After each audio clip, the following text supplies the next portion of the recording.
Good evening, everybody. Kevin J. Johnston here. Welcome to episode number 51 of the Tax and Money Show. That is correct. The Tax and Money Show is happening tonight. We're going to be talking about stop getting ripped off by your boss and the Canada Revenue Agency. Wow. So there's a lot to cover in tonight's show, everybody.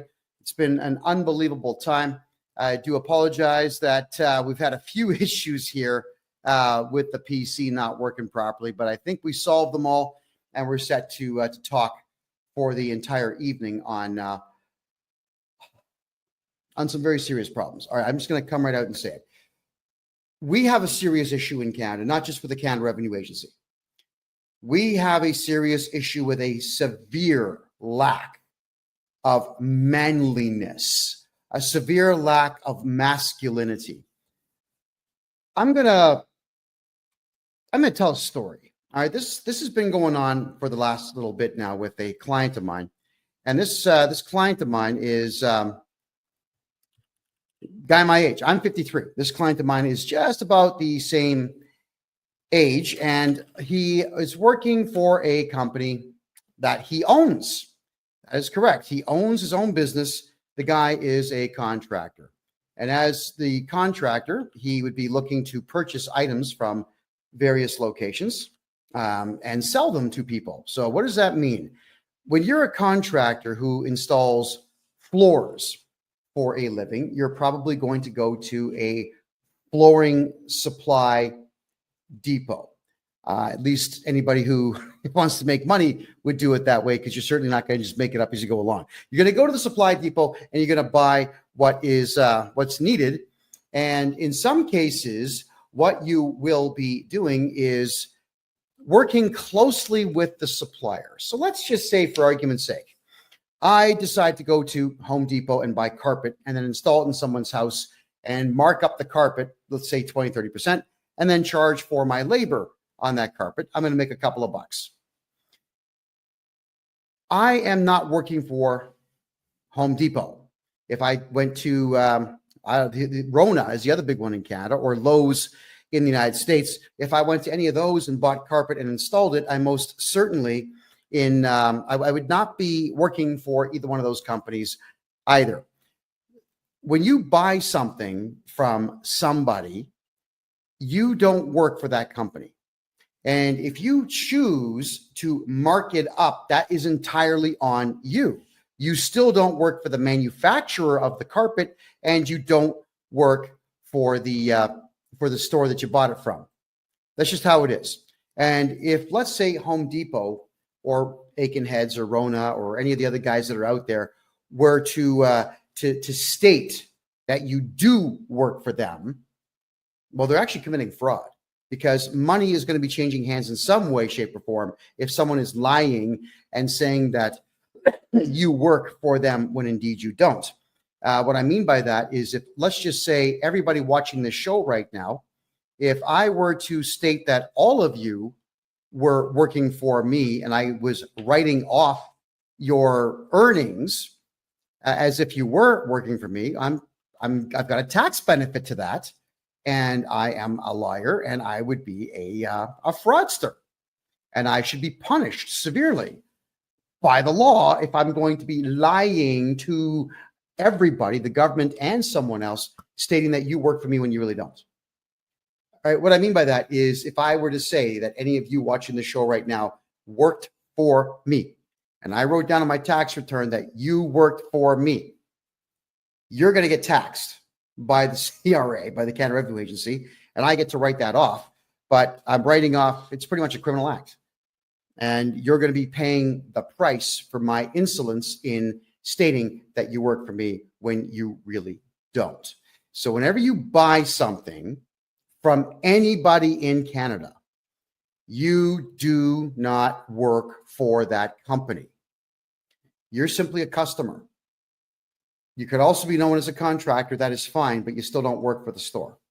Doesn't matter what you buy. You buy gum, you buy drugs, you buy Coca-Cola, you buy Pepsi, so we don't have preferences.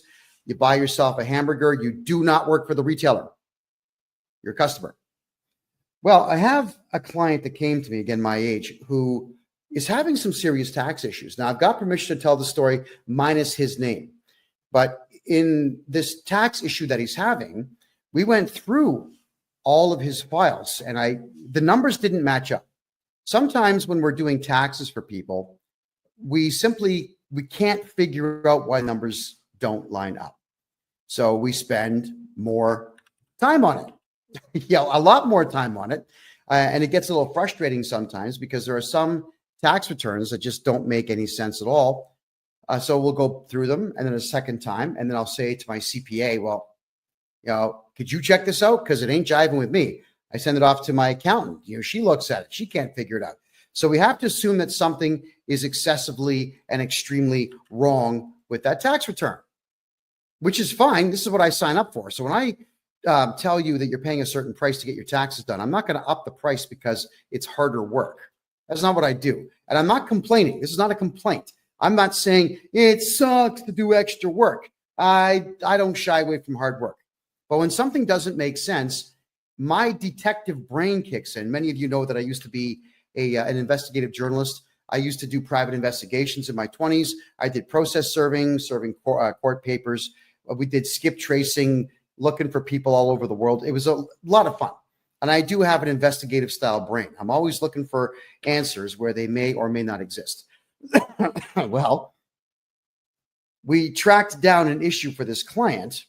And that issue was that this client was listed as an employee of a store that he has never worked for.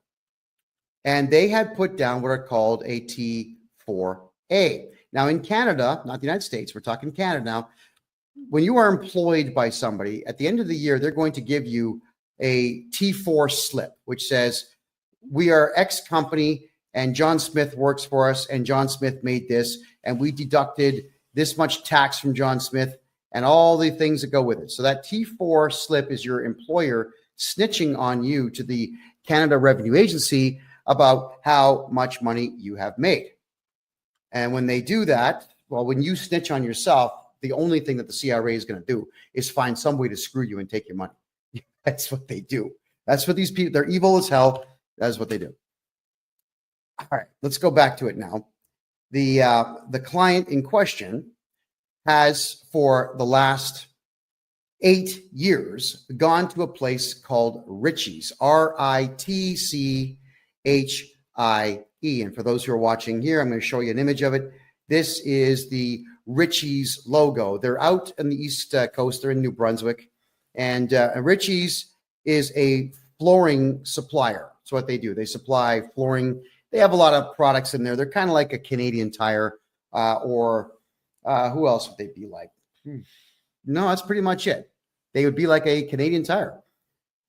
For our American friends, a Canadian Tire is a place they usually have a mechanic shop and they have a whole bunch of mid-range, mid-grade stuff for sale. Sports gear, camping gear, stuff for your home and whatnot. It's all pretty mid-range. Well, that's what Ritchie's is. They've got a lot of mid-range stuff and they have some higher end stuff. This is another version of it here. And here's a couple of the clowns that run this place.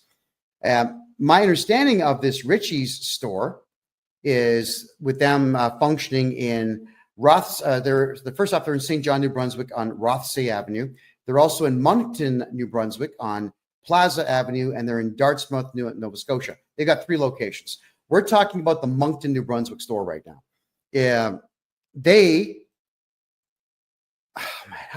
I can't even tell this story and take it seriously, It's just so irritating. So what happened is they got audited 15 years ago. I'm going to back the story up a little bit here. They get audited 15 years ago, and it scared the hell out of them. Strange how this group of millionaires, a couple of brothers, the Ritchie brothers, a couple of brothers who are multimillionaires are afraid of one little old auditor.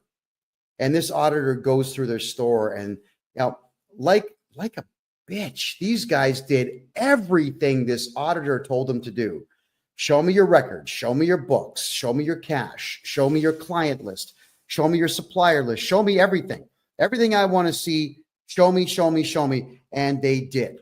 And they ended up paying a lot of money because they were stupid, didn't get a lawyer. Now, they should have lawyered up for that. They didn't kick the guy out of their store. They didn't have a security guard there to say, buddy, you got to go. They didn't make any phone calls of any kind to anybody. They just completely cooperated with this auditor. Now, here was the problem with what this auditor had done. The auditor told them, oh, you've got guys, contractors that come here and buy stuff from you. And do you sometimes get these contractors to do work for your store? They said, yes. And then the auditor asked if these contractors work independently. Like, do they actually register corporations or register companies and just buy supplies from you and then go out and do the job? They said, yes. Now, the auditor lied at this point. The auditor says, well, if you have any contractors that are buying supplies, you need to put them down on what is called a T4A slip, which in Canada is the same as a T4. And it says that you make commission. So it's your earnings. It's you snitching on yourself, saying that you make commissions. Please tax me on these commissions. But the problem is this CRA auditor told the store to lie and commit fraud so that the Canada Revenue Agency could make more money. So for the last 15 years, this Ritchie's floor supply plate, cowards, absolute cowards, have been putting T4A slips out on all of their customers. Yeah. So if you're a customer of this Ritchie's place in Moncton, New Brunswick, they literally are listing you down as an employee of them on commission sales. So if you ever wonder why, as a purchaser of goods from this Ritchie's chain, why your tax bill is so high, it's because they're lying. It's because they're actually telling the Canada Revenue Agency that you work for them. So I wanted to do my clients' taxes, and I realized, here's something that has to happen. Is I'm going to put forward a series of legal documents when I do this tax return for the guy, stating that there is no T4A. It is completely fraudulent, and we have to file a police report, which I will. And I'm going to tell the Canada Revenue Agency, you cannot allow these T4A slips, which state that my client who's never worked for this store is going to be taxed by this store. Got to cancel them. Cancel the T4As. That's what the store has to do. So I made a polite phone call to this Ritchie's place, and I end up getting the name of Tracy Delahunty. Tracy Delahunty. And I make a phone call, and I'm very, very prim and proper and polite, and I just introduce myself as the tax agent and legal agent for my client. And I explain that we have a slight problem here, that there appears to be a clerical error. I never come out and just accuse people right off the bat. I say, we have a clerical error here. It would appear that you have mistakenly put down my client as an employee of your corporation. And I'm wondering if we could get that corrected, please. Boom. She just starts screaming at me, this chick. I'm not going to repeat all the stuff that she said, aside from the gist of the story, which is, we're not going to do that. We got audited. We're never going to get audited again because of you. We're not going to reverse that. We're not going to cancel the T4As. He works for us. I said, well, I'm afraid you're wrong. Well, it's the government. You have to do what you're told. Now, God knows how many times I've heard that in doing taxes for Canadians. Someone tells me that you have to do something because the CRA is the government and you got to do what the government says. No, you don't. You've got the right to remain silent. Anything you say can and will be used against you to either put you in prison or take your money. So shut up. Stop talking. So I explained, look, that's actually incorrect. And the T4As that you're issuing are, unfortunately, in your case, fraudulent, which opens you up to lawsuits. And when I cancel them with the CRA, you're going to get audited. They're not going to know why it's being canceled. So the first thing to do is they're going to call me to audit my client. I'm going to say, nope, you're not going to audit my client. Not now, not ever. So then they'll go to the store and they'll audit you and you've already cooperated with them before, you believe that you have to, so you're going to go through another audit. And when you've got a store that's equally as big as most Home Depots out there, the auditors will take their time. They'll spend weeks there. They'll cost you time and money and effort and irritation, because it is really irritating to have one of these jerks in your place, in your place of business when you're trying to do business. There's nothing worse than someone asking questions that are completely irrelevant to the task at hand. Now, with me, the task at hand is making money. It's making money. When I'm talking to clients, they're paying me for my time. We get them tax money back. They pay me for my services. I'm making money. My clients are making money. If someone's asking me to do something for them, like, I don't know, fold the laundry or do the dishes or whatever, that don't make money. So the answer is no. Well, occasionally I get phone calls from some branches of the Canadian government wanting to talk to me about my attitude problem. I say, look, guys, this ain't going to make me money. So no, I'm not spending time with any of you. Yeah, whenever the government of Canada calls me, I always tell them, it's guys, I charge $300 an hour for my time. So if you got a Visa or MasterCard, we're going to run that for you now, and then we can have a conversation, to which, of course, they always say no. So we want to make sure when you're a client of mine that you're never dealing with auditors. Well, this store is now going to have to deal with an auditor. She says to me on the phone that, look, honey, I've been doing this for 10 years. I know everything about taxes. That's what it sounds like. I said, well, if you've been doing taxes this way for 10 years, with all due respect, you've been doing them wrong. We put auditors in prison who harass my clients. That's how it works. No, you don't. Well, yeah, we do. I'm a private investigator by trade. I'm a tax expert here. We hunt them down. We file charges. We make sure it goes all the way through. At the same time, we cancel the audit. So you don't have to put up with an auditor in the future at all. In fact, I can help you keep these auditors away. But right now, my concern is my client. I'm being polite. My concern is my client. Could you please just cancel these T4A slips? He does not work for you. Then she pulls the same crap that every feminist out there always pulls when they are losing an argument or they have nothing further to add, but they still want to win. She says to me that, oh, you're just being too aggressive. You're too aggressive for me to talk to. I'm going to have to end this call. I said, no, you're being aggressive. I'm actually afraid of you, and I'm going to end this call.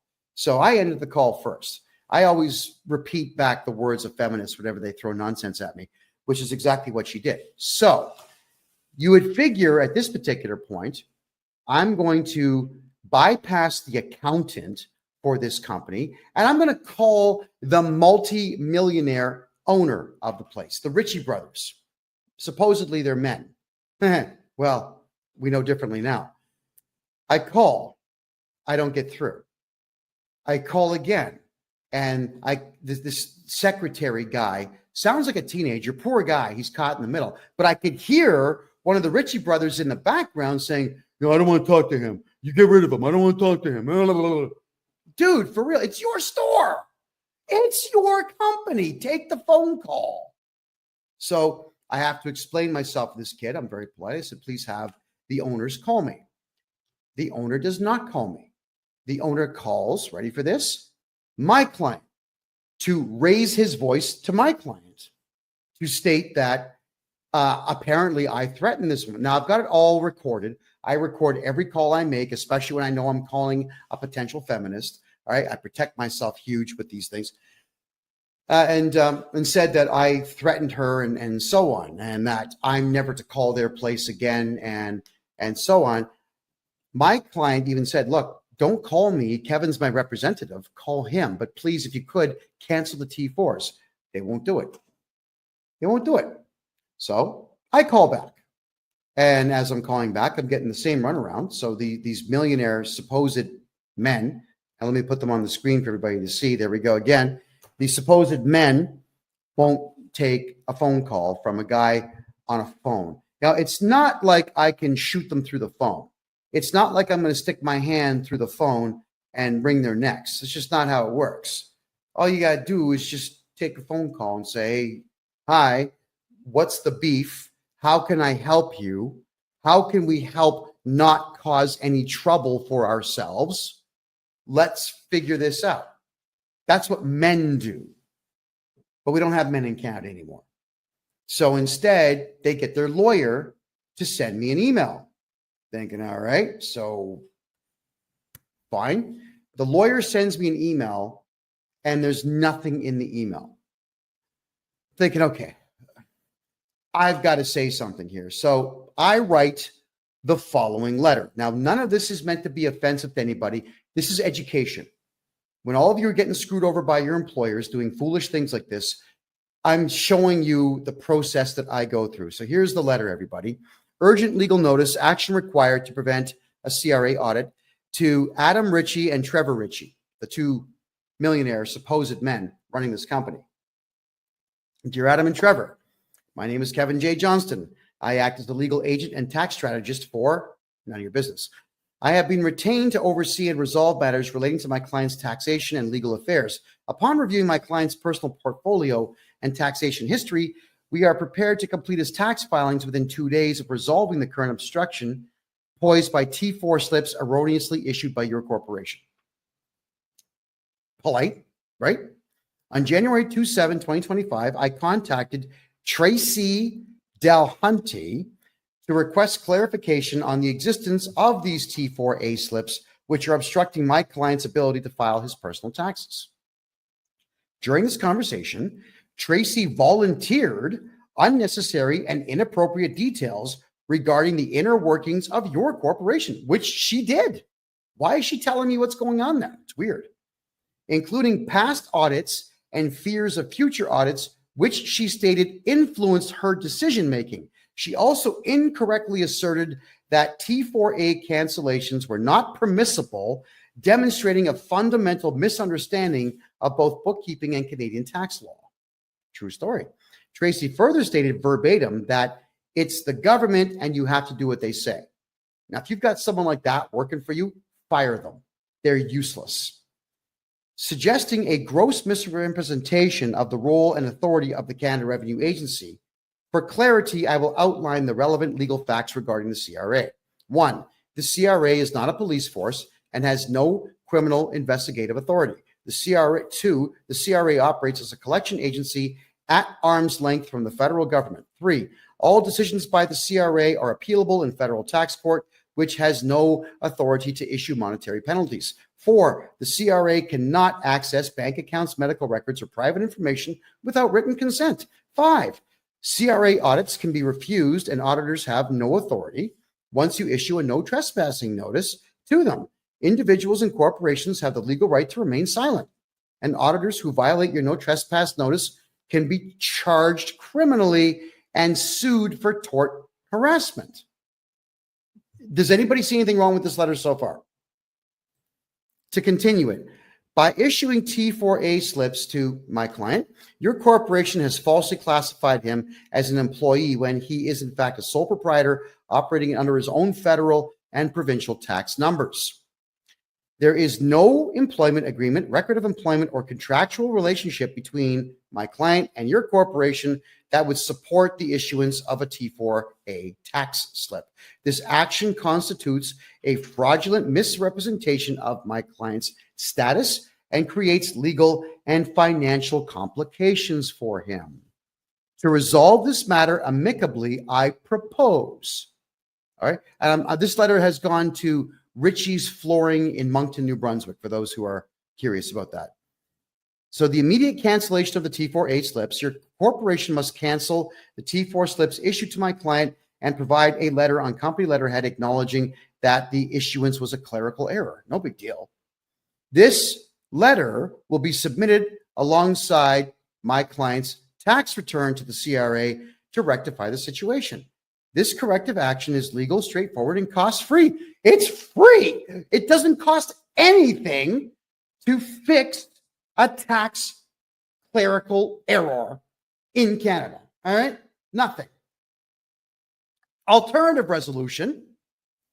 If you choose not to cooperate, I will proceed to revoke the T4A slips on behalf of my client by submitting the necessary documentation and legal arguments to the CRA. This action will include notifying the CRA of the fraudulent classification, which will result in an audit of your corporation. Should this occur, I will provide full testimony supported by evidence to ensure that my client's legal rights are upheld. Because you got to remember, I don't care about Richie's. They're not my client. I care about my client, the nice man that pays me to do this. Let me be clear. This is not a threat, but a statement of my client's legal rights and my professional responsibilities. Additionally, I must state that Tracy's behavior has been unprofessional and unbecoming of someone in her position. If my client decides to pursue legal action for tort fraud, I have already committed to representing him pro bono, which means free. And I will represent him free of charge, because this Tracy woman, she really got my back up. I mean, most of the time, the average person has no capacity to get on my nerves. But when you've got a hardcore fundamentalist, lunatic, feminist creep who wants to shout out that her 10 years of tax experience cooperating with the CRA somehow outdoes my 40 years of experience not cooperating with the CRA, well, yeah, my back's going to be up. But what got me the most with her conversation with me is when she pulled that crap, "You're too aggressive for me to talk to." I wish we were allowed to slap people that said that, because that is just the most crass thing that you can say to someone. You may as well just admit that you're a loser and you have no capacity to debate. Surrender at that point. So here we are talking about Richie's, who doesn't want to be talked about. And I'm just getting started, by the way. So I tell them it's in your best interest and the interest of the corporation to resolve this matter promptly and correctly. Please provide confirmation of the T4A cancellations and the requested letter by February 3rd, 2025 to avoid further complications. Signed, me. All right. So again, you figure that the men, the brothers, these two names here, you've got Adam and Trevor Ritchie, Ritchie's Flooring. You figure that at this particular point, they would have the temerity, maybe, or just the bravery to contact me. You just say, look, oh man, this guy sent us a legal letter. He's accusing us of fraud. You know, why don't we call him and try to iron this out? That's the first thing I do. I try to iron it out. There's always a way to get things like this ironed out, but no, they've got stupid pride. Why?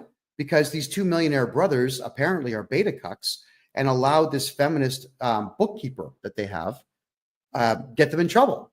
They sided with her. Fine, they're allowed to, but I'm pointing out that they're still committing fraud, whether they have silly pride or not. All right. So then their lawyer emails me again. And in this email, he's pretty short and sweet, but here we go. His name is Mark. You'll love this one, everybody. It's Mark D. And the last name is Tector. Mark Detector. Are you kidding me? That's this lawyer's name. He says, I am legal counsel for Ritchie's, and I have been retained in relation to the above noted matter. That was the letter I sent in. I have your email and letter dated January 29, 2025. I am reviewing your letter with our client and I am obtaining obstructions. In the interim, do not contact my client and do not make any further disparaging and unfounded comments against them or their employees. Regards, Mark Detector, partner at Stewart McKelvey Lawyers and Advocates. Advocates? I think he spelled that word wrong. I think advocate. Doesn't advocate have a D in it? I think it does. They forgot the D in their logo. The phone number is 902-420-3358. And he's got a cell phone number of 902-402-0101. All of this is going to be on freedomreport.ca afterwards if anybody wants to see it. And it's going to be on my website, KevinJJohnston.me. And you can read all of this nonsense for yourselves. So the lawyer, he does the right thing. He represents his client, and he's telling me that he's representing his client. He's telling me not to contact the client. Now, that is actually proper procedure.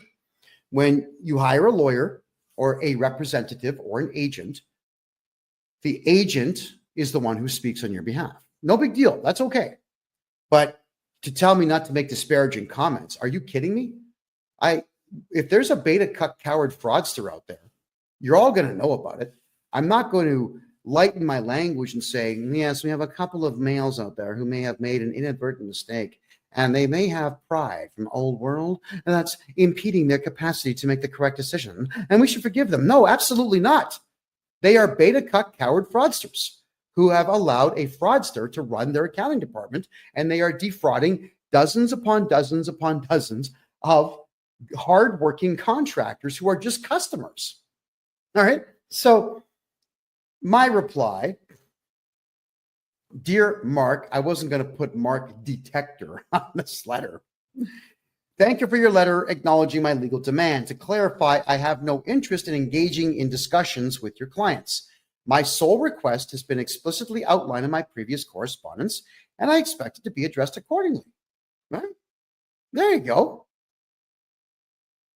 Regarding any statements I have made, whether private or public, I am fully prepared to enter into a non-disclosure agreement, which is called an NDA, with your client, prohibiting me from making any future public statements about them from the date of signature forward, contingent upon their full compliance with my lawful and reasonable request.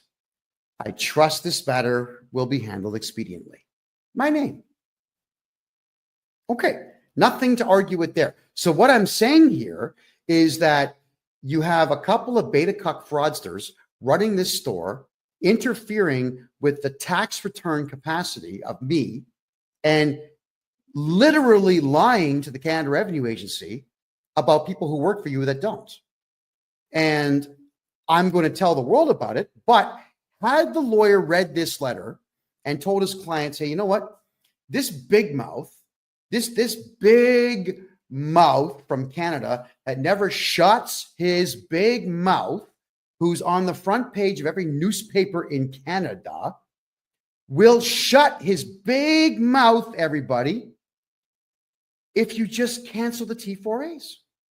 I mean, if I was the lawyer, I would tell him, look, don't be a friggin' idiot. Just cancel the T4s and we'll draft the NDA and shut this guy up.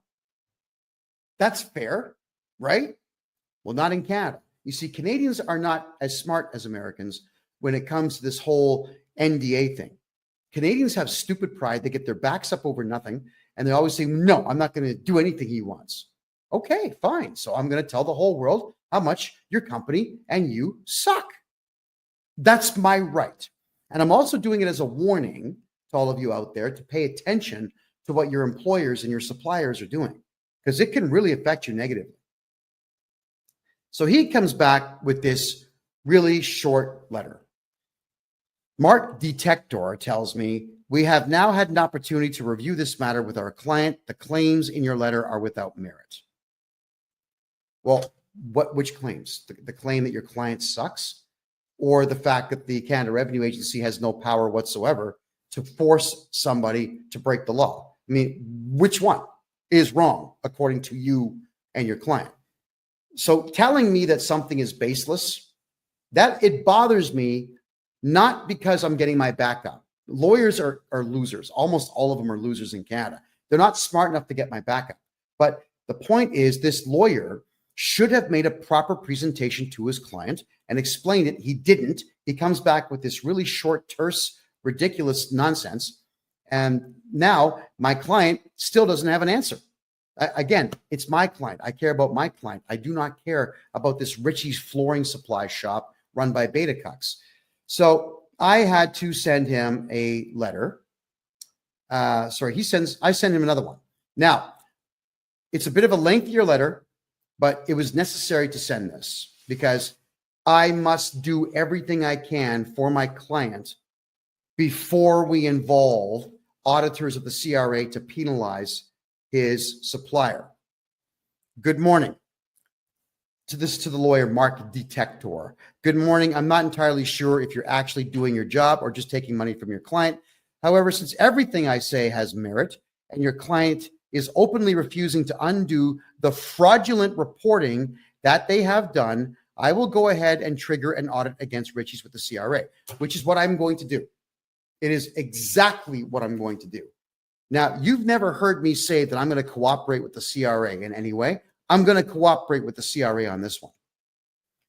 At this point, your client is fraudulently laying claim that my client is a staff member so that they can, ready for this, so that they can engage in higher write-offs, which I am calling exactly what it is, tax fraud. I will go ahead and have the T4As canceled without your client's involvement. And as much as I hate the CRA, I guarantee you I will cooperate with them fully to ensure that the audit against your client is extremely fruitful for the CRA. You should pay attention to Proverbs. I wrote an amazing one as I grew up in a country whose main export is cowardice. When you make a decision based on fear, it is 100% wrong 100% of the time. Tell your client, thank you very much for their time, and please wish them the best of luck with the audit that is coming soon. Should your client come to their senses, I won't be doing anything until Thursday of next week. So that's this Thursday, this Thursday, because I have other work to do. I'm not going to give you a deadline of any kind because I know your client is not smart enough to understand what a deadline really means. And thus you can count on this being our last communication unless you would like to talk your client into some sense and have them reverse their fraudulent way of doing business for my client only. All right? I don't care about the rest because they're not my clients. Also, without a court order registered in Bogota, Colombia, and Panama City, Panama, in those regions' proper courts, I will not be keeping my mouth shut. In fact, I plan to use your client as a case study in stupidity and an example as to why, when adults have fear, they fail.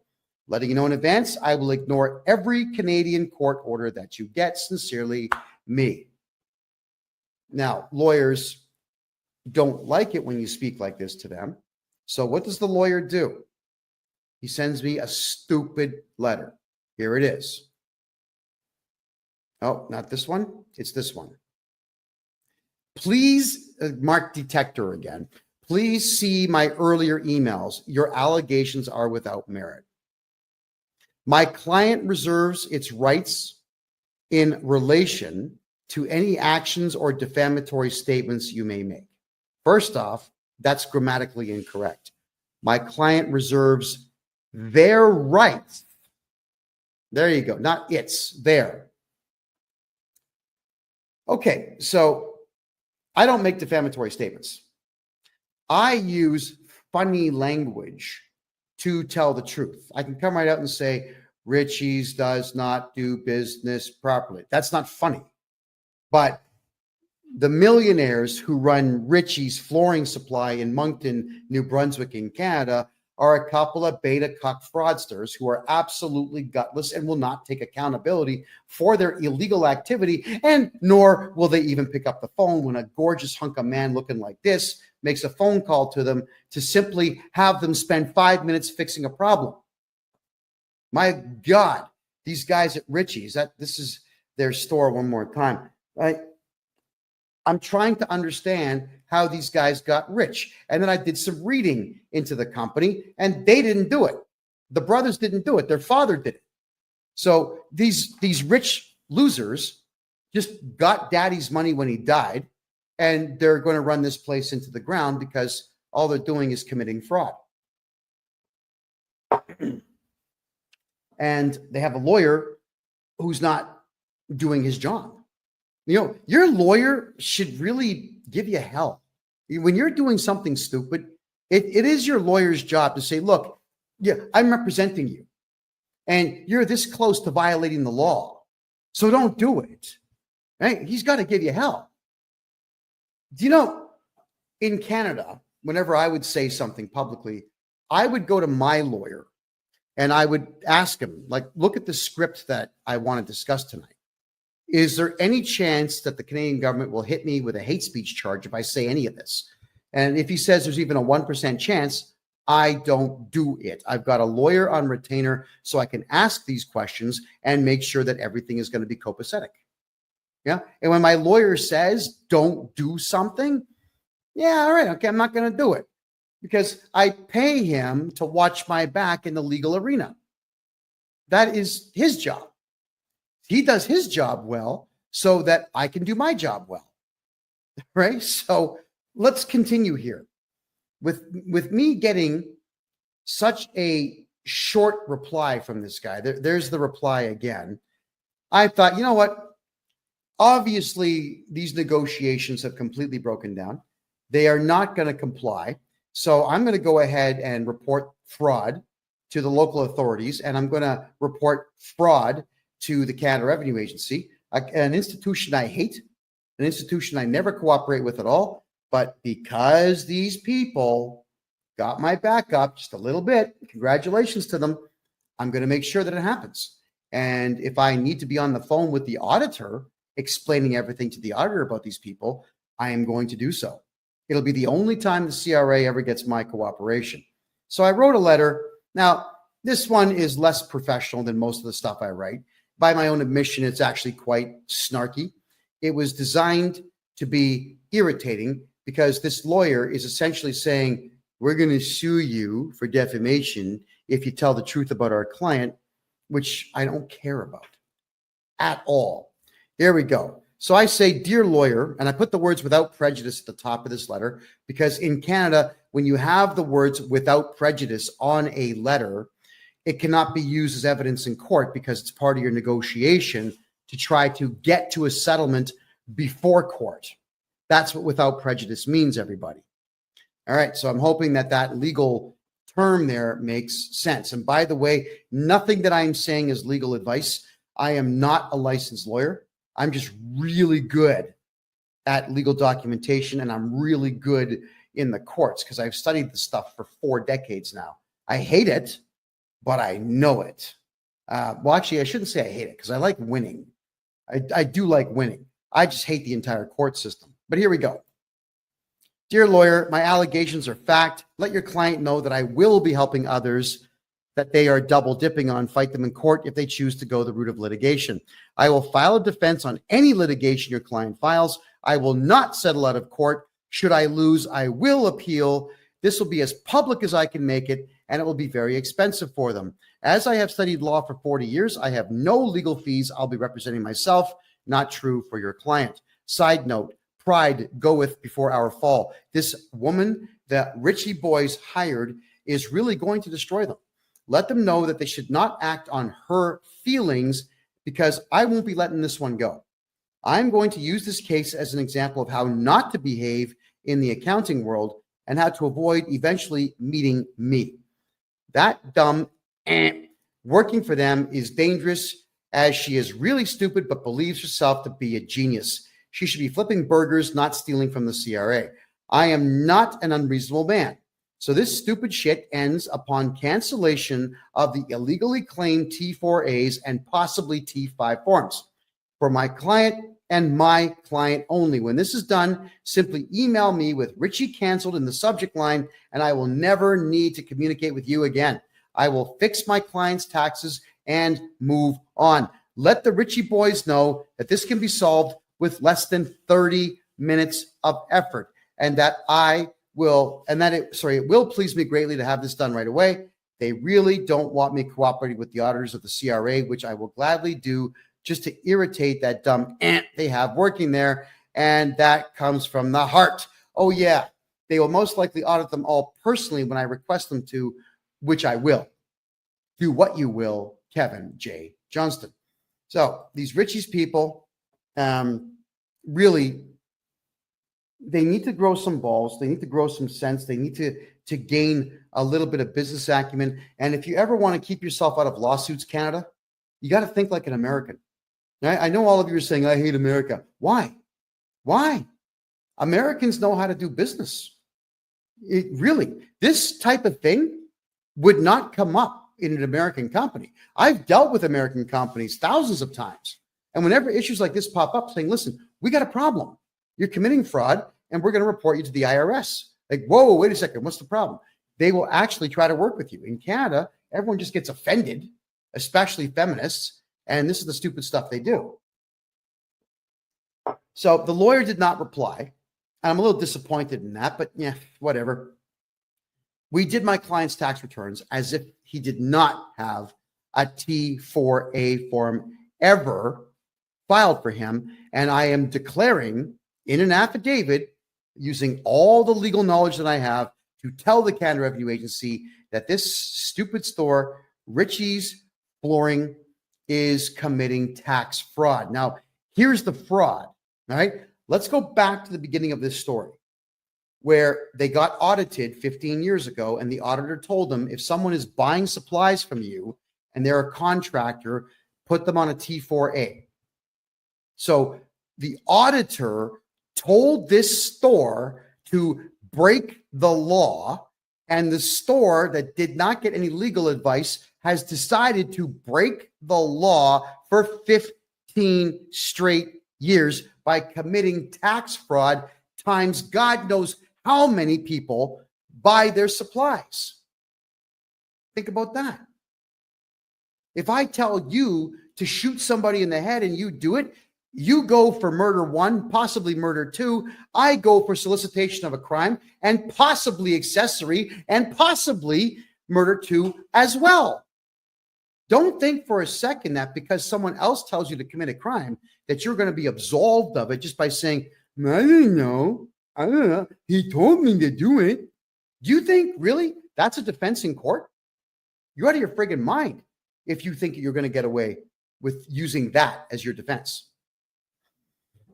Not only are they breaking the law, but they are proud that they are doing it, and they are getting a lawyer now to assist them in breaking the law. So this lawyer that they're utilizing needs to go back to school, I think, because the next step for me is to start filing complaints with the Law Society of the province of New Brunswick to explain that this guy is giving them really bad advice and did nothing to solve this problem. Well, if anybody out there would like to call Richie's, let's bring the information up right now. I'm going to share the screen right now. Here it is, everybody. So I know you won't see it on, hold on, where are we there? No, wait, there we go. Boom. Let me just turn this off for you. So there's Richie's.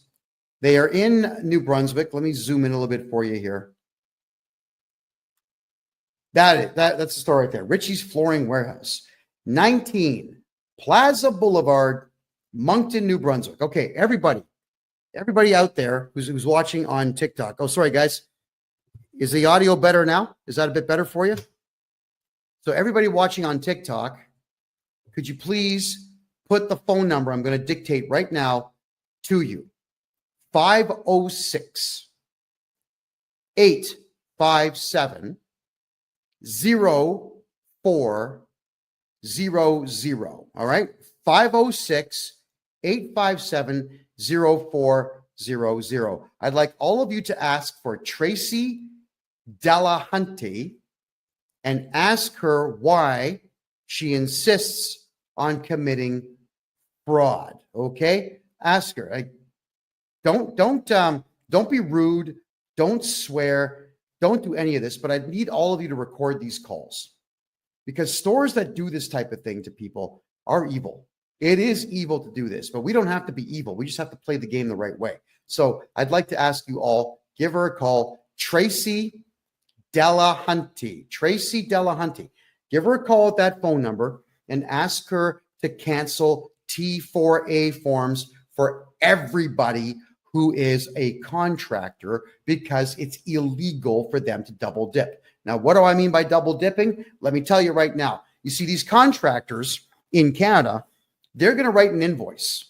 They'll write an invoice to this store for, let's say, $10,000 for services rendered. And then this invoice is also going to have the goods and services tax on it, which I think is 15% in that province. And the store will pay them and they'll be able to write off that expense. It's a contractor expense. It's a contractual staff expense. But what they're also doing is using the T4A slip to write that off as well. So they get to write off the same guy's stuff twice Well, the guy who wrote the invoice is no longer able to use all the expenses he has to lower the amount of money that he's making on a job from this company. Think about that. So the store is double dipping, which means that the individual contractors get completely screwed on their taxes. Completely and totally screwed. So I need everyone to give them a phone call and ask them if they could please stop defrauding their contractors, and again, record the call. And if anybody gets anything interesting out of these people, because they like to talk, they will probably share information with you. Could everybody who's going to do this call, here's what's going to happen, okay? Either the funniest one that you record or the one that gets the most information. I'll play that one on the next show as a follow-up to this show, and you're going to get $100 of my own money. I'll send you $100 of my own money for being the winner, the one that gets the best stuff done. Now, I don't mean prank them. I don't mean phone them up and flush a toilet. That's dumb. What I mean is, when I say funny, is get them to react in a certain way where they're actually divulging information to you that they shouldn't be divulging. Because everybody on the East Coast of Canada, it's not that they're really, really, really, really nice people. It's that they're just, in some cases, really dumb, and in many cases, drunk. There's a lot of alcohol abuse on the east side of the country. So these folks here are not going to be thinking all that clearly when they do this. Now, whilst we are reviewing this, don't call the lawyer yet. I don't want that done yet. But if this lawyer is going to be extremely unreasonable, I will deputize everybody here next week and then have you call this lawyer and record those calls. Because the only thing I want, the only thing I've asked these people for is to cancel the T4A slip so that I can do my client's taxes legally, properly, efficiently, and today. Right? Now, I'm going to do my client's taxes anyway. I'm not waiting for these people. I will do them anyway, and I'll be putting forward the letter to the Canada Revenue Agency explaining that this place is committing tax fraud, and the CRA, they'll be all over it. And when they call me asking, would you like to bear witness? Would you like to assist us? Yeah, I would. I absolutely would. I'd like to also encourage people, if you could, please. And this is just a personal thing right now. And I'm going to be taking questions very shortly, everybody. So save your questions for about 15 minutes from now. But I don't have very many pet peeves. I really don't care what people do. It's none of my business. But something that I cannot stand is bad manners when bad manners are not necessary. You don't need to be flipping off at the gums rudely for no purpose whatsoever.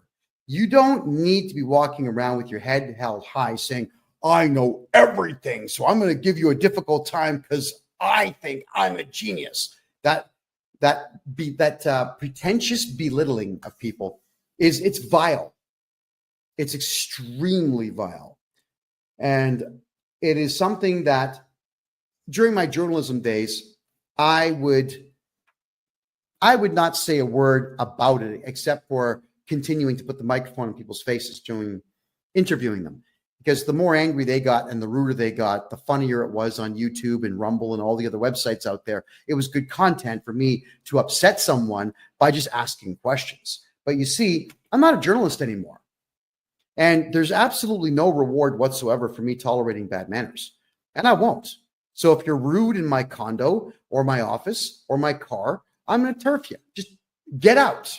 We're done.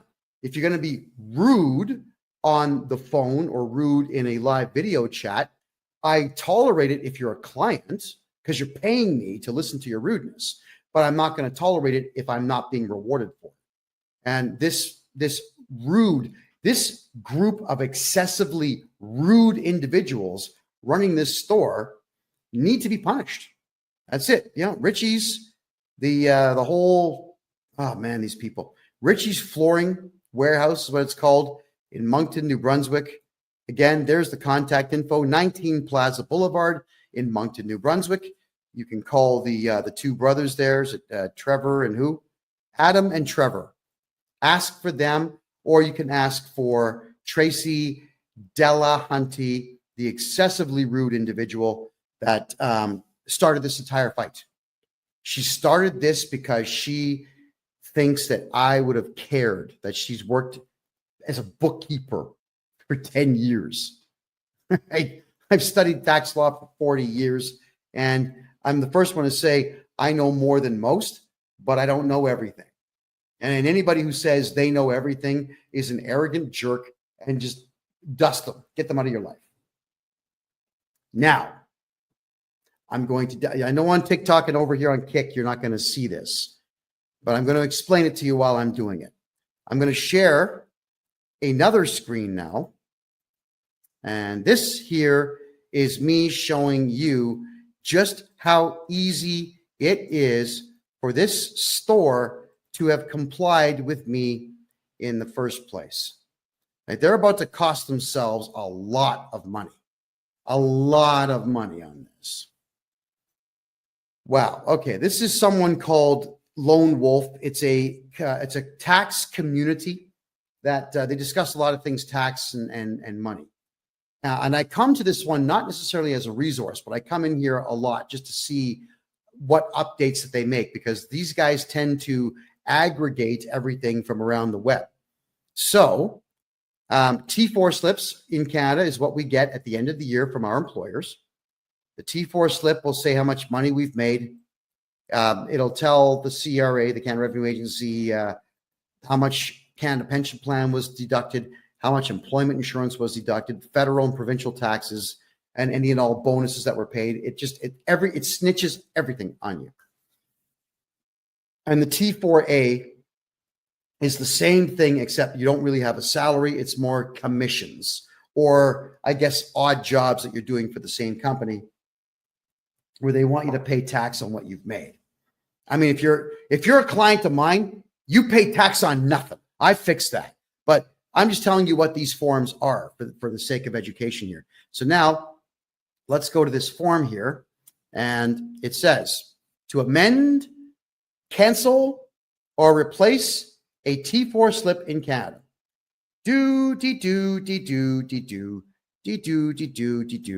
Cancel a T4. Detailed steps. I click on it. So if you're preparing a T4 and you have any tax software at all that interfaces directly with the Canada Revenue Agency, you go to the top right corner where it says amend. You can click on the original, amended, or you can cancel it. You use this mouse and you cancel it. That's it. And then look at that, everyone. It'll actually say canceled on the T4. That's not even 5 minutes. That's 30 seconds. That's all it takes to cancel a T4 or a T4A. And I cannot believe that these crazy fools over at Richie's Flooring want to commit fraud and tell me how difficult it's going to be for them to cancel these T4As that they are illegally imposing upon people who don't even work for them. There's this merry band of losers. I really hope that this cost them customers. Thanks, Joseph, for the hat. I appreciate that. I hope this cost them a lot of customers, because you just can't do this. All right. Maybe what we should do is talk freely now about one of the many reasons why I left Canada. For my American friends watching this show, I'm a Canadian citizen, born in Toronto, raised right next door in the city of Mississauga, which back in the 80s was a phenomenal place, and I wouldn't give you $5 for the entire city now. It's a dump. It is a dump. All right. I left Canada because you really cannot get anything going in Canada. It's very difficult to do business there. The taxes are out of control, unless you know me. The other problem, though, is Canadian arrogance. It's unprecedented everywhere in the world except for one other country out there, and that would be France. French people and Canadian people are arrogant to the nines. They think they know everything, and they act like they do, and they cannot wait to tell you how offensive they find you. You know, that doesn't make money. It's like Canadians are afraid to make money. Yeah. I swallow my pride when there's money on the table. Yeah. When I'm not sure you guys ever saw that show. It's called Hardcore Pawn. It was that guy Les with the slick back. He's bald here. He's got slick back hair. Him and his son and his daughter run a pawn shop. I think the place is probably closed now.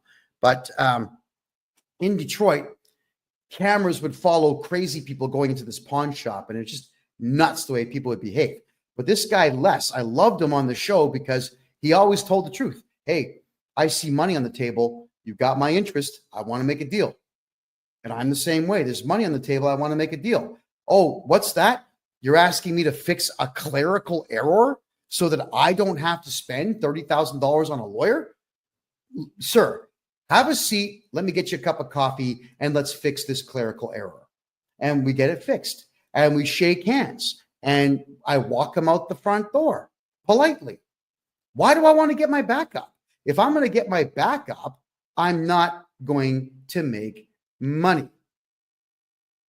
Right? But if I keep calm and cool and collected, I will make money. Now, one thing that Canadians suck at more than anybody in the world is customer service.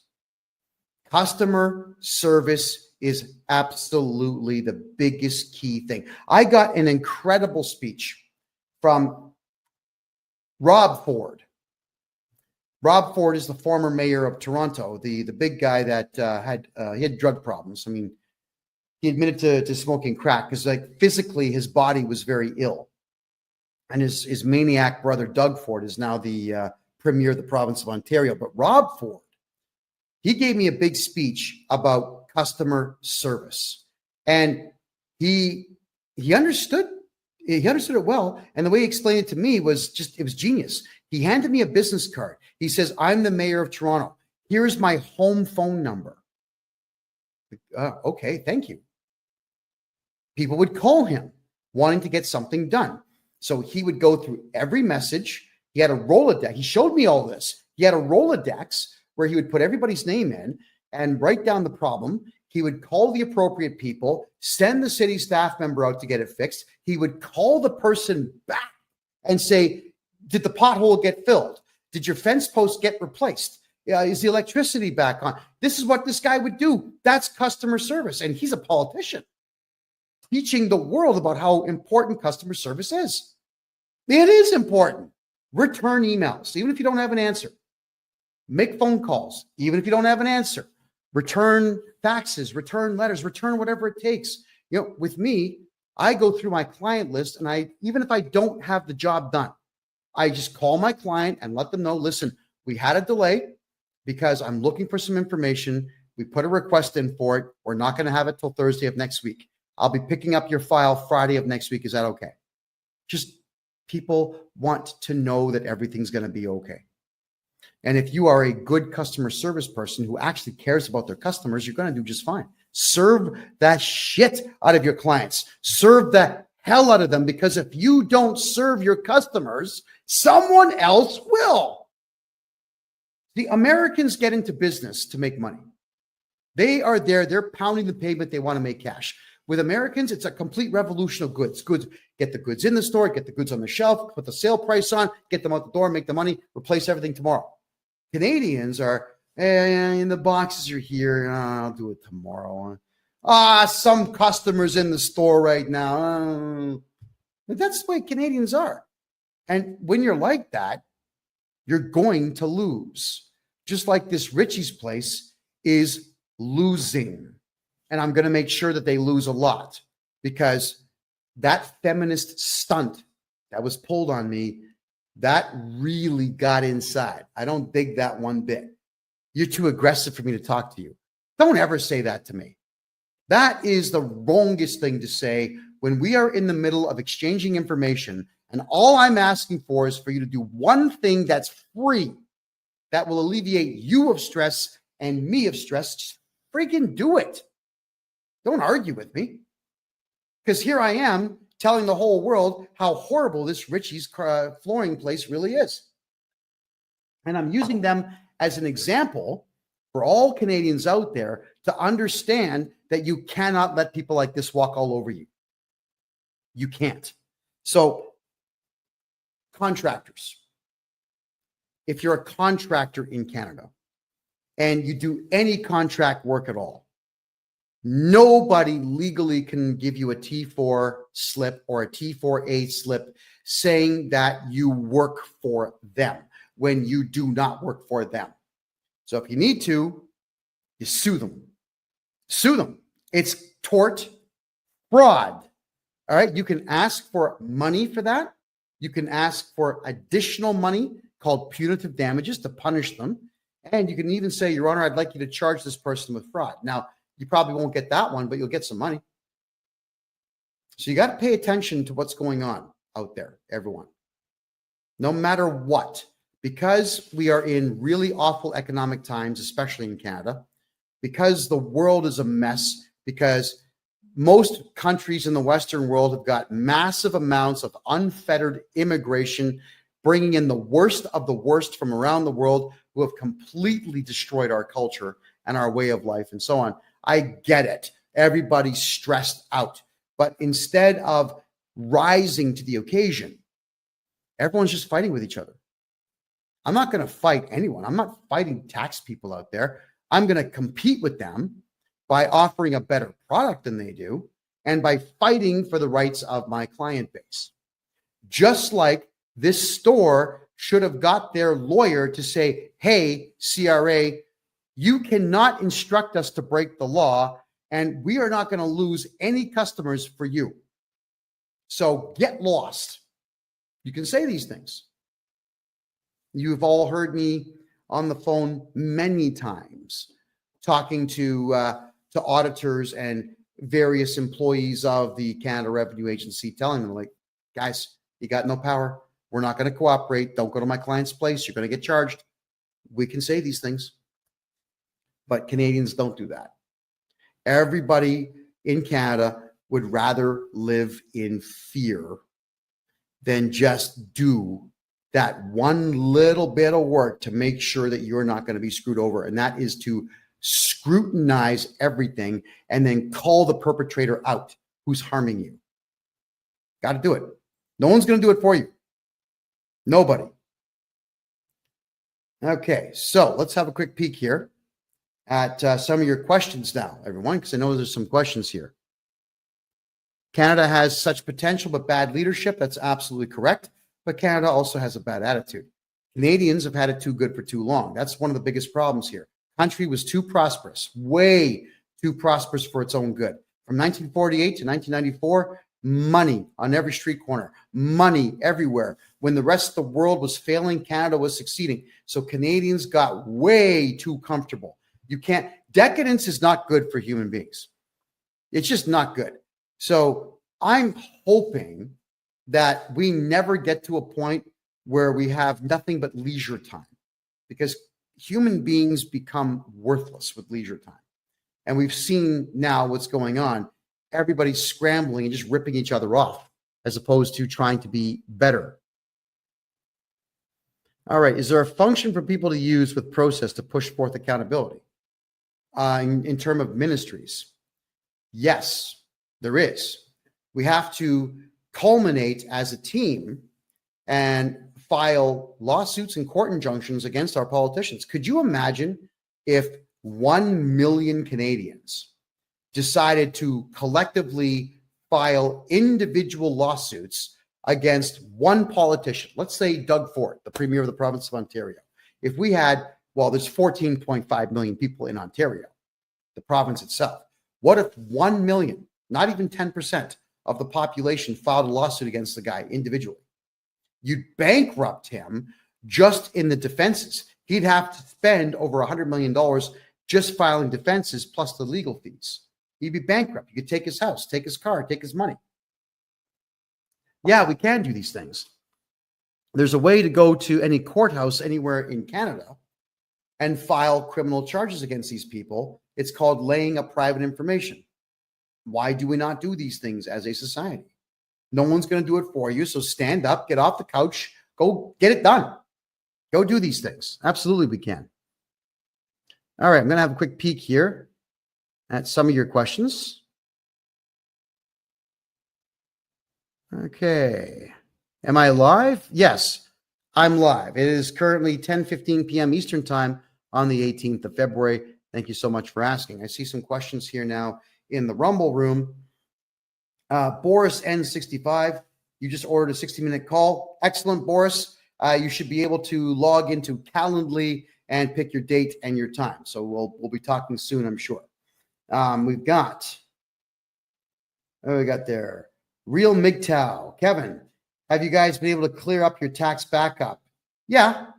I mean, our tax backup is, we'll call it under control. We have a backup of, say, 2 weeks, but that's standard during tax season for any accounting company.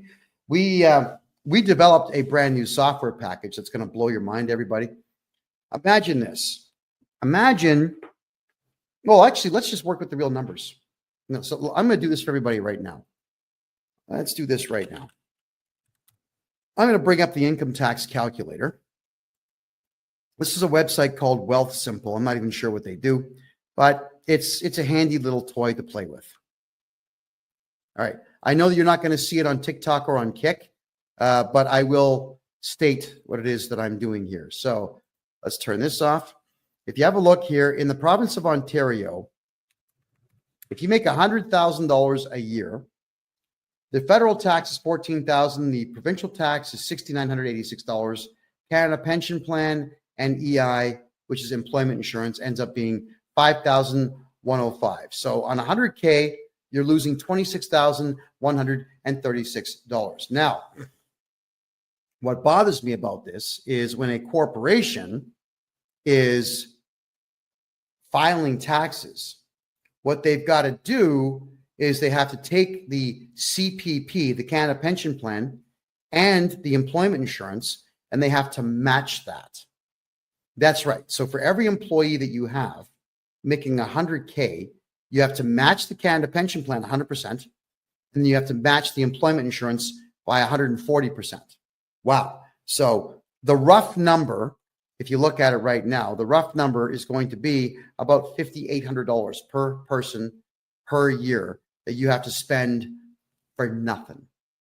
It's infuriating is what it is, because the Canada Pension Plan is going to be empty by 2032. And EI, I don't know if any of you have ever tried to get employment insurance, but I can assure you, you're not getting it. So why are you paying into it? Oh, yeah, so that third world invaders can get money for free to the tune of $5,000 a month. No, thank you. Not interested. So what we do now is we've got a payroll company in place, and the payroll company, we charge no fee for this. And I mean no fee whatsoever. We're going to do your payroll for you. So let's say your pay cycle is absolutely every week. On Wednesday, what you'll do is you'll jump on our website and you'll put in, like, you'll have drop-down boxes, John Smith, Steve, Richard, Paul, all these people in there. You put down what they made. It'll work out the CPP. It'll work out the EI. It'll work out the provincial and the federal tax. And it will tell you how much to pay us so that we can pay your staff member. All right? But you don't pay the matching on the CPP and the EI. You don't give it to us. We will pay your staff what they are owed, and then we will issue T4 and T4A statements at the end of the year to your staff member. And here's the other cool part. Your staff no longer work for you in this business model. They work for my company. So if you've got to fire somebody, I'm actually renting this person back to you for $1 per year. You can say, hey, Kev, or how about this one? Kevy, baby, looking good today. Listen, that guy, John Smith, that is currently on payroll, get rid of him. We want him fired. Okay, good. I make a phone call. John, listen, I hate being the bearer of bad tidings, but you got to go. You've been fired, and here's your severance pay. Here's your final paycheck. Thank you very much for your service, and good luck to you in the future. And this way, they cannot go to the labor board about you or you or you. They have to go to the labor board against me. And I can assure you, especially in the provinces of Alberta and Ontario, They don't want to deal with me because I drive them mental. I make phone call after phone call after phone call. We make offers, we make deals, I retract them, I make them again. I say stuff that doesn't make any sense. I'll send them in some cases. I'll go to deepseek.ai and I'll ask it to create a nonsensical email to do with my big toe up to 1 million words in length, please. And it'll do it. So I copy this 1 million word story about my big toe, which I'm sure is really not that interesting to read, and I'll copy and paste that in there. Now, and then I'll do it a second time. And then I'll ask DeepSeek to maybe change the story a bit and send them that. I hate the labor boards. So you want someone like me watching out for you, not breaking the law in any way, making sure that the law cannot be used against you because all the onus is on me. Laura Lee's asking, how do I pay you for a consultation? Head over to my website, KevinJJohnston.com. That is my name, Kevin J. Johnston, which is JOHNSTON.com. KevinJJohnston.com. You can grab a consultation there. As soon as you get past the initial screen, you'll go straight to Calendly, where you can pick your date and your time. And let's get rocking here. Let's fix your tax problems. All right, let's have a look at your other questions here. All righty.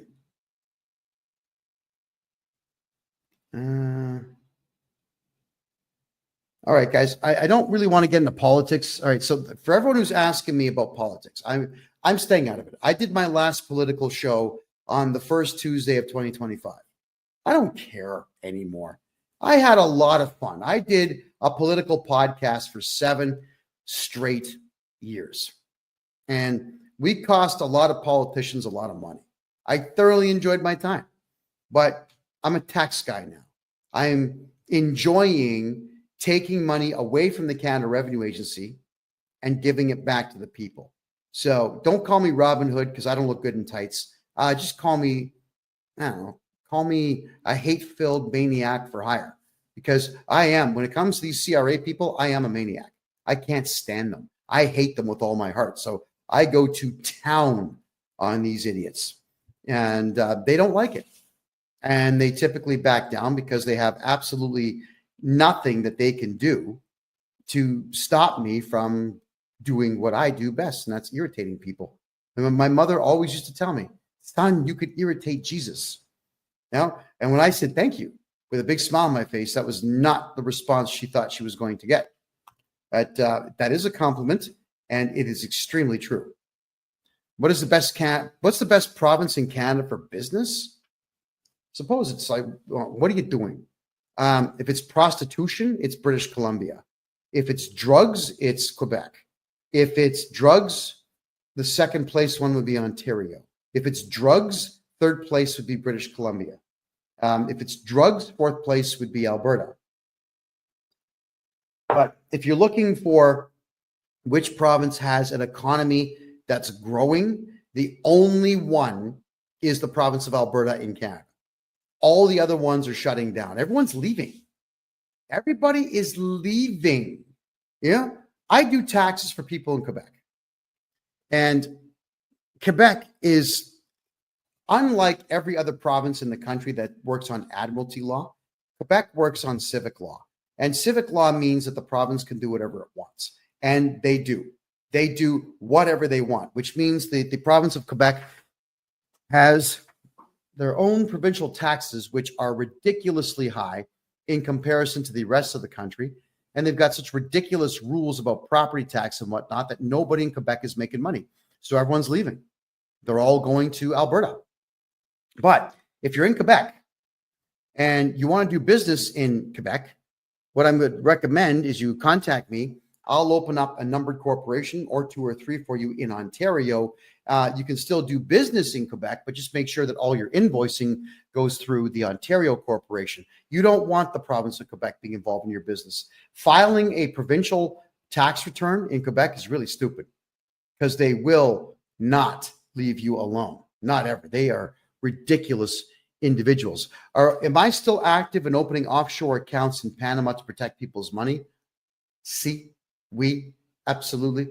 Of course I am. I adore doing it. We've opened bank accounts now for well over 100 people, and they're all doing quite well. They're all quite happy with it. The answer is yes. All right. What do you do if CRA launched assisted compliance programs for a 2022 farm loss? I don't know what the assisted compliance program is, but what I can say is if you're running a farm, you should be losing money on paper. And that is what I do best. I make sure you lose money on paper. Your farm should lose money for 10 straight years on paper. So if anybody out there is on a farm or owns a farm and you want to get all your tax money back on that farm for the last 10 years, get a hold of this guy right here. Okay. That is what I do. Am I in Toronto? Hell no. I was born in Toronto. I was raised right next door in Mississauga, but I despise Toronto. I don't like the roads. I don't like the architecture. Anything after 1960, I can't stand the architecture. I mean, the left wing nut jobs destroyed that place. And look at the mayor that you've got in there now. Olivia Chow is a Chinese communist, essentially a spy for communist China. And when I saw her dancing almost completely naked in some feather outfit to show the world how sensitive she is to the far left politics, I'm thinking, yeah, Canada, the only thing that's going to save you is revolution. A violent overthrow of your government is the only thing that'll save it. When you've got that type of trash in charge of the biggest city in the country. And when I say biggest, I mean biggest by a lot. It is more than double the size of Montreal, which is the next biggest city. Double the size. You can't have trash like that being the face of your city. But Canadians, you voted for her, and you're not throwing her out. So for me, the odds of me stepping foot inside of the city of Toronto again are zero. Zero. Unless, I know it's a joke, but I'm kind of partially serious. Unless some Kazakhstani terrorists showed up and said, hey, we got this nuclear weapon here. Here's the key. The battery still works. Would you like it? I say, well, sure. Just make sure that you can ship it to Front Street in Toronto, right? Beautiful. And I would clack it. I'd set the timer for 3 hours. I'd leave town. I know exactly what hill I would go to watch the mushroom cloud go up and just smile. I don't even smoke, but I'd crack out a stogie and I would just watch. I hate Toronto. I loved it as a kid. It was an incredible place in the 80s, even up to the early 90s. Now, it's just a dump. It is a dump. It doesn't matter that it's got big screen TVs everywhere. What does that matter? All it's doing is selling you stuff that you don't need. It's not like there's jobs in Toronto. It's not like it's a place you invest and make money. The condo market is completely dead in that place. Nobody can afford housing, and the taxes are the highest in the country by a lot when it comes to anything to do with the home. Food prices are 5 times the price they were in 1988 in Toronto. Why would you want to be there? You know, Panama City, I'm in Panama City, the capital of Panama. The subway system here is better than Toronto, faster than Toronto, cleaner than Toronto, and it's only 35 cents to jump on the train. 35 cents a ride. Tap your credit card, walk through the gate, get on the train. No violence, no strung out drug users sleeping there, no homeless sleeping in there, nobody picking on you, no one throwing things at you, nobody crapping in the corner. There's none of that nonsense here. You pull that stunt in Panama, the cops will work you over. You know what I love about the cops here is that they actually are really pleasant people until you screw up. And if you screw up deliberately and they identify you as deliberately committing a crime, they break out the old tonfas, you know, the billy club with the L shape, they'll crack you one. So don't be a criminal here. And I think Panamanians have got the message that it's not wise to be a crook here. And as a result, everywhere I go is safe. So Toronto, be damned. Not interested.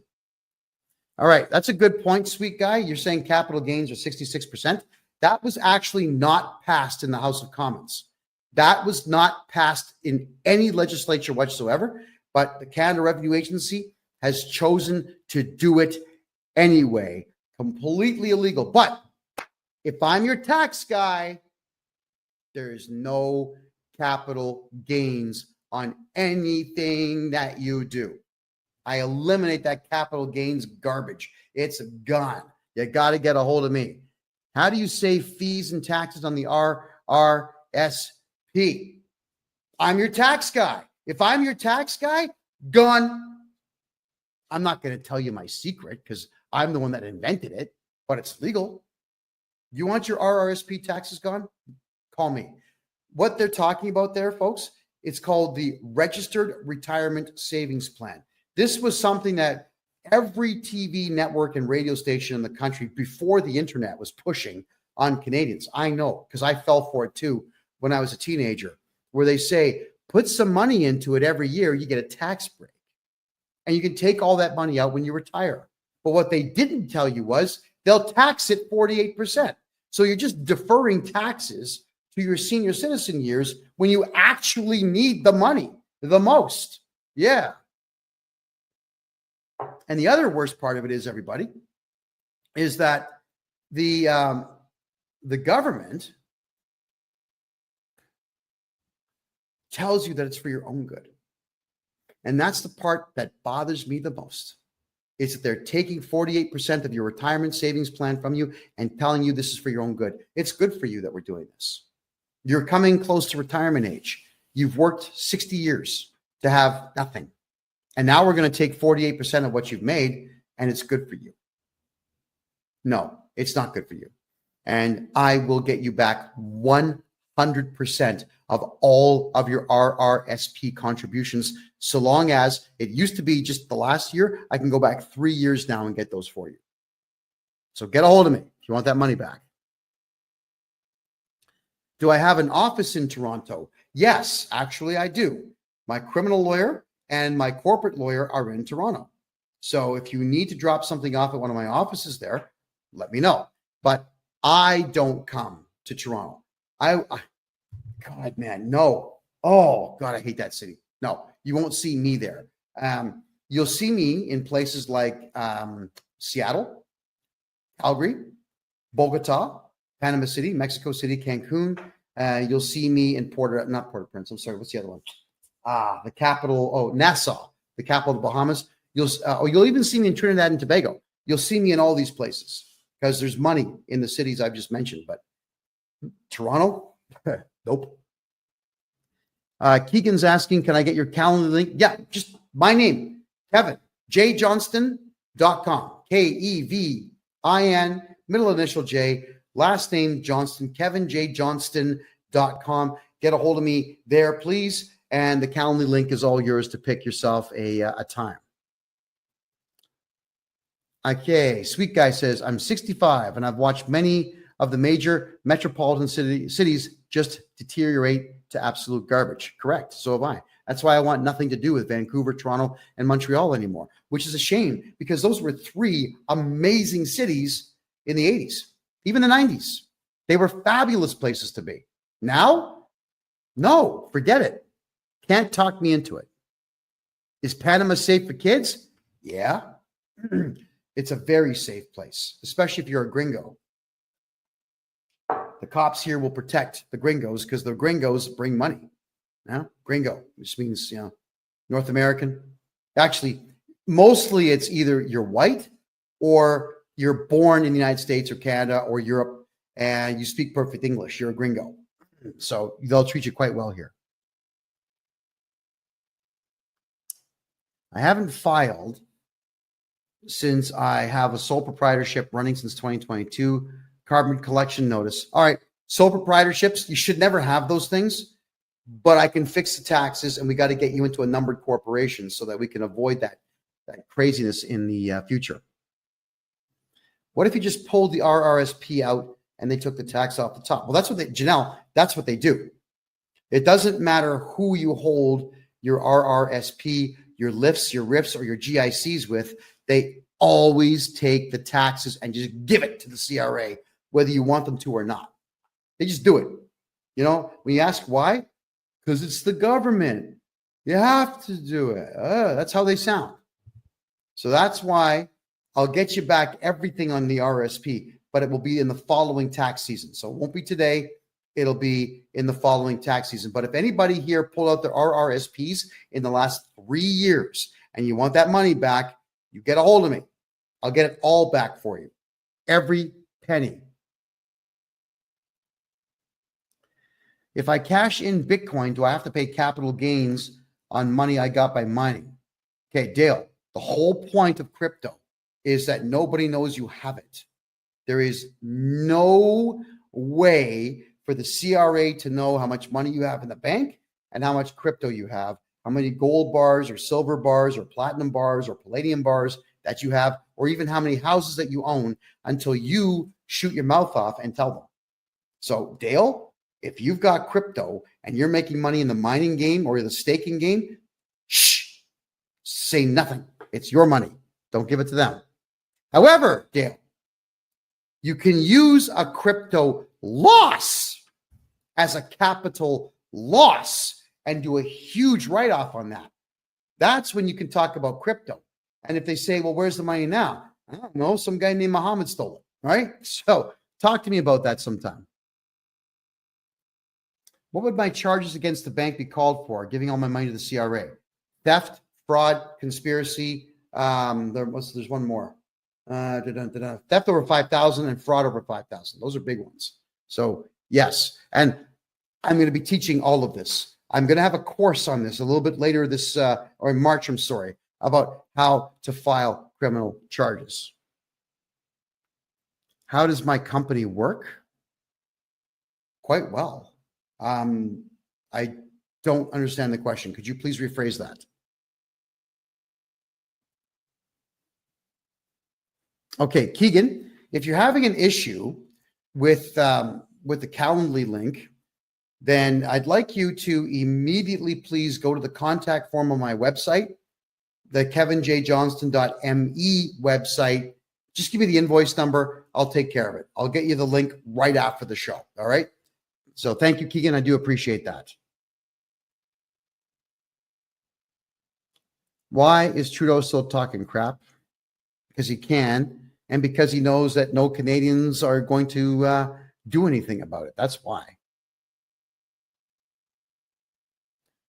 Okay, Keegan. Yeah, you definitely got to get a hold of me, Keegan. Please do that. In fact, everybody write this down for Keegan so he can email me. It's freedomreport.ca@gmail.com. Email me right now with all your contact info, Keegan, and your phone number. I'm going to call you right after the show. Are Panamanians nice to Canadian people? Yeah. Oh, yeah, they certainly are. I was having a good laugh today with a friend of mine. We had this gorgeous waitress today. We had chicken wings that were like this big. It was awesome. And I just said to her through the Google Translator, "You're gorgeous and I want to marry you." So she just types back saying, "Okay, but you got to get me a ring right now." So, I'm searching my pockets looking for a ring, and she's laughing, we're laughing the whole bit, and she's going to be cooking me dinner this coming Saturday. So, the ladies here are fabulous. People here talk to each other. People here have a good time. It is remarkable how easy it is just to strike up a conversation with somebody.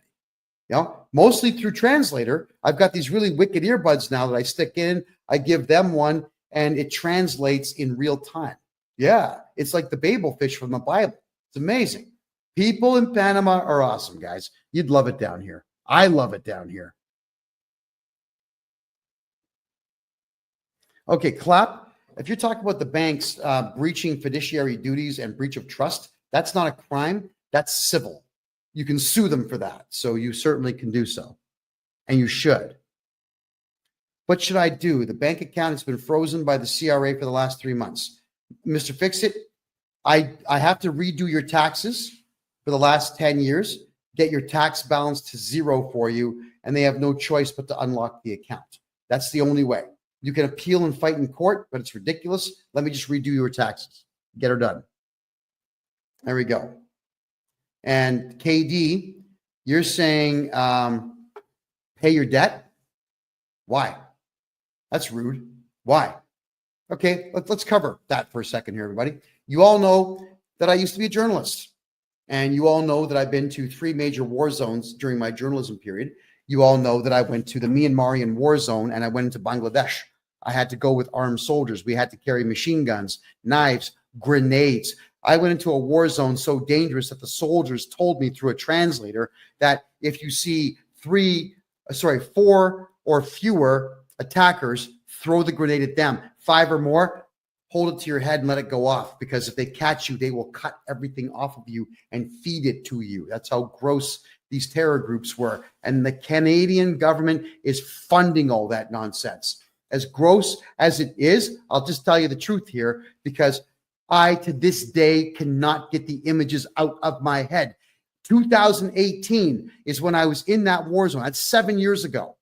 7 years ago, and I still remember all the dead bodies that I saw in the fields. Dead children, dead women, dead babies, slaughtered with knives that the Canadian government's paying for with CRA's money. Don't you ever come on my channel and tell someone to pay their CRA debt. Don't ever do that again. You're gone if you do. Do not pay the CRA anything. The Canada Revenue Agency right now is going out of its way to make sure that terror groups around the world have more than enough money to slaughter innocent people everywhere. I'm the only one that went to that war zone. The only one. There was not a single journalist that went to the Myanmarian war zone. They're not brave enough to do it. I was there. I saw this. I filmed this stuff. There was a court order put on me by the Canadian government saying that I could not release that footage. Well, guess what? I brought that footage with me here to Panama, and there's nothing stopping me from releasing it. In fact, I'm testifying against the Canadian government in Bogota, Colombia this September, and we're going to play all that footage. I'm not going to watch it. Look at this. Look at this.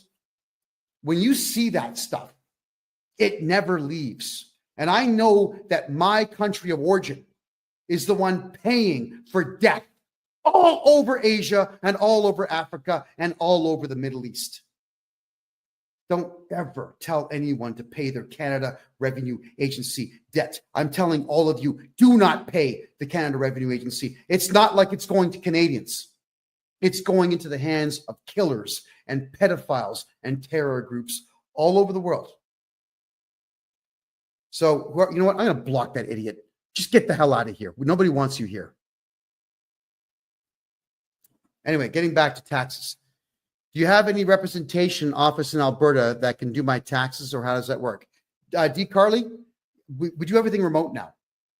You know, there's absolutely no reason whatsoever to have these huge brick and mortar places. Yeah, we have offices, but our offices are small. You know, they're like garages, you know, maybe 400 square foot places.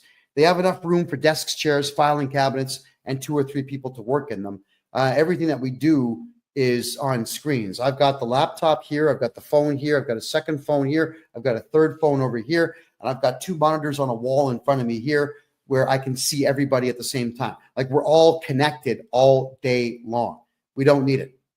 And it's really, really, really efficient for me that way, because I don't have to be in Canada, a place you all know that I couldn't wait to leave. So I just can't stand the politics there. With me being in Panama, I am calm, I'm cool, I'm collected, I'm healthy, better diet. Look how clean my skin is just by eating food that there's no drugs in my system at all. I don't need all kinds of makeup and whatnot to keep this expression going. It's a matter of good food.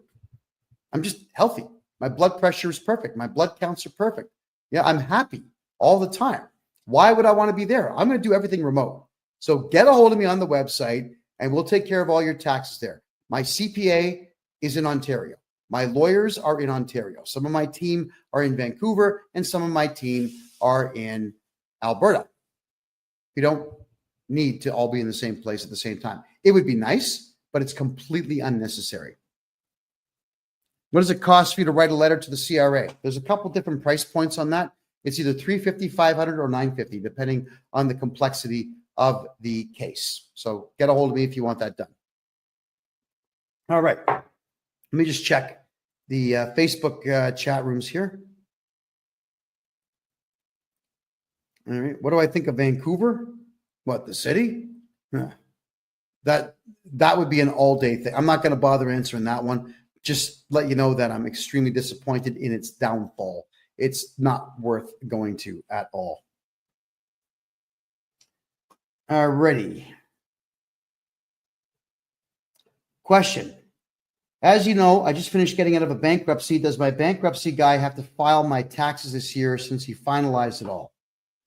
No. And if the bankruptcy wasn't huge, like millions of dollars or hundreds of thousands of dollars, we could actually reverse the bankruptcy.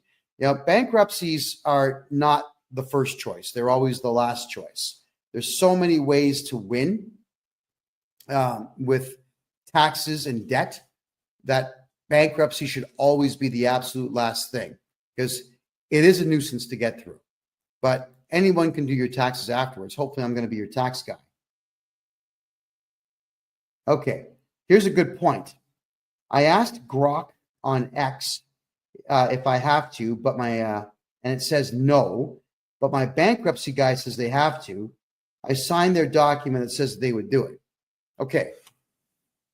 Every trustee and bankruptcy professional in Canada is a lying loser. Stay away from them. They don't work for you. They work for the CRA. So it's a bad idea for anybody to get involved with these people. Just don't do it. And as for consumer proposals, bad idea. Why? Because it doesn't improve your credit rating, and you still owe the money. The idea of doing something like this is not to owe money. But in a consumer proposal, you still owe the money. You're still stressed out. No, you don't do consumer proposals at all. They're a scam. They're a total scam. Absolutely total scam. What is the Smith maneuver? Something that doesn't work as well as you think it does. And that would be an extremely elongated thing to talk about here. It's not something that I can answer, even in the last 10 minutes that we have here. Do I do living trusts? Yes. Here's the way that we do it. On the low level here, you have numbered corporations. Corporation A owns your house, holding company. Corporation B has all your funding in it. Corporation C, cars and property. Corporation D, do business in that corporation.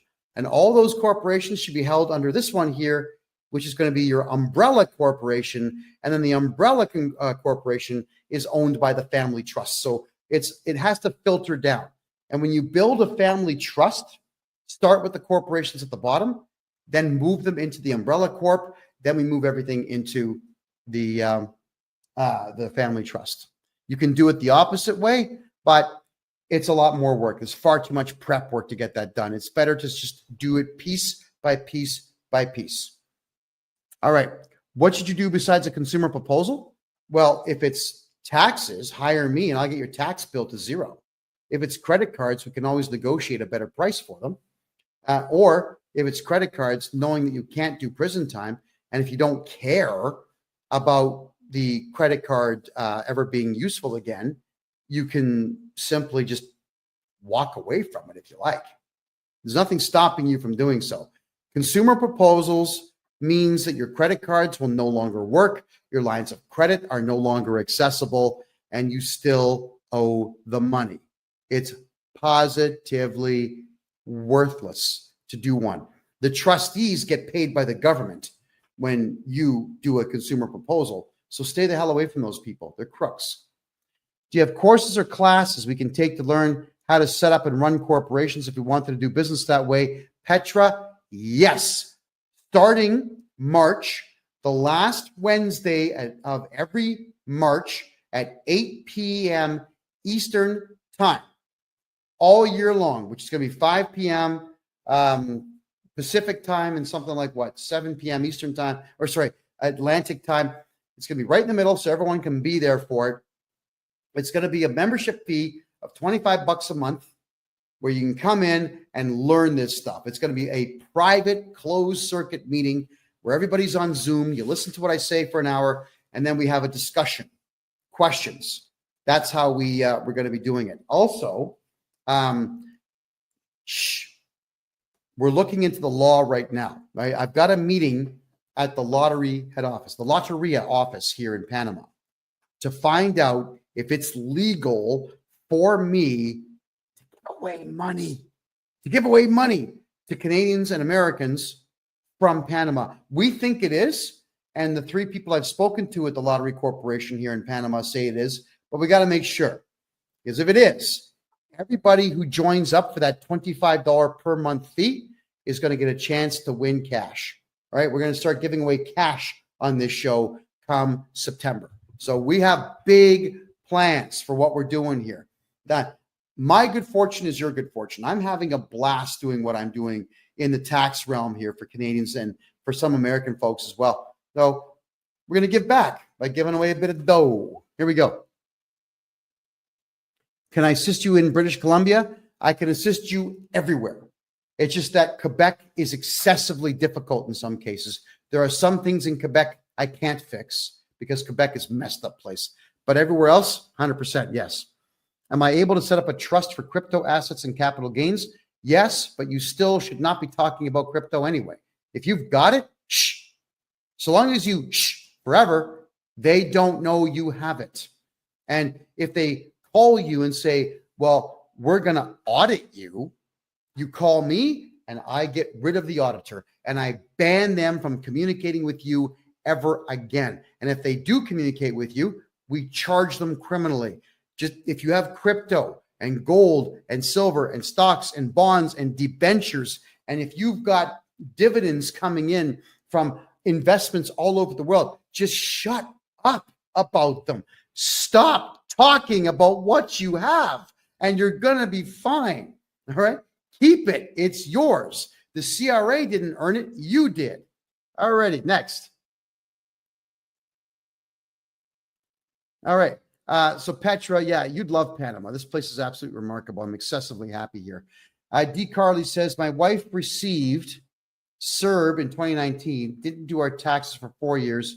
Now we've got huge penalties. Okay, D. Carly, I'll just redo your taxes for those 4 years. The reason that they put penalties on is because you didn't do your taxes, and they know that if they just guess and throw a big number at you, that's going to be your incentive to get your taxes done. So let me do your taxes and I'll get your tax bill to zero because that's what I do. If we need to cash out crypto, what do we do with it? Take the money and run. Shh, quiet. Don't say a word. How do you think the CRA is going to know you cashed out crypto? Do you think that they are looking at everybody's crypto accounts? Do you think that the Canada Revenue Agency even understands what crypto is and how it works? They're idiots. They hired 30,000 diversity, equity, and inclusion losers from crappy third world countries with intelligence quotients of less than 75. These people know nothing. Keep your crypto and keep quiet about it. Okay, just checking here. Thank you. How soon could you set up a consultation with me? Right now. Just go in and buy one right now. And Calendly will kick in and tell you what dates I've got available. My name, KevinJJohnston.com. There you go. Bobster, even if the exchanges tell the CRA about it, if I'm your tax guy, they're not going to do anything about it. Now, I know how to get rid of all this capital gains nonsense out there on crypto, houses, on gold, on even collector cars or modern art or whatever it is you're buying. If there's going to be a capital gain on there, I'm getting rid of it for you. The CRA can't stop me from doing what I'm doing because it's all legal what I do. All I'm doing is using their own rules to defeat them. And they don't like that because they throw all these clauses of the Excise Tax Act that they're relying on. So I throw back 3 times the number, all of them that suit me. You know, too bad. So sad. I need to hire you permanently for my personal taxes. How do I get in touch? Bobster, my personal website. Yeah, don't communicate with me on social media, please. I don't have time. But I've got a video that's just about to break 400,000 views on TikTok. And this video has something crazy like 950 comments on it. At least it did this morning when I checked it out. I haven't read a single comment. I don't even know what's there. I don't have time to go through social media. So hit me on my website, please, KevinJJohnston.me. That one's got the contact form for you, and you can simply communicate with me there. I'll get back to you as quickly as I possibly can. If I buy my house, am I going to have to pay capital gains? Not if I'm your tax guy. Absolutely not. There's no such thing as capital gains if this guy is your tax guy. Alrighty. Now we're down to our last 4 minutes here, everybody. So I'll take a couple of more quick questions here, and then we'll draw our conclusions for the night and part ways for another week.